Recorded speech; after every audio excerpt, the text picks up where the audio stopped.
আসসালামু আলাইকুম। ভালো নেট হইলে আপনার একসাথে 2 3 4টা ডিভাইসে কাজ করা কোনো ব্যাপারই না। তবে নেট ভালো হওয়া চাই, নেটের ভালো স্পিড হওয়া চাই। তাহলে কিন্তু একসাথে কয়েকটা ডিভাইসে কাজ করা কোনো ব্যাপার না। নিজের কাজও করা যায়, সোশ্যাল মিডিয়ার কাজও করা যায়।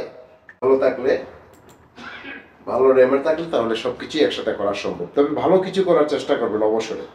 যখনই অবসর পাবেন তখনই ভালো কিছু করার চেষ্টা করবেন, ভালো কিছু জানার চেষ্টা করবেন, ভালো কিছু জানানোর চেষ্টা করবেন। এতে লজ্জারও কিছু নাই, হিংসারও কিছু নাই। কিছুটা শিখলাম, কিছুটা জানলাম, অবসর সময়টাকে কাজে লাগাইলাম ভালো কিছু করার দিক দিয়ে। এটাই হোক সবার উদ্দেশ্য। ধন্যবাদ সবাইকে। By. Thank you for watching my video.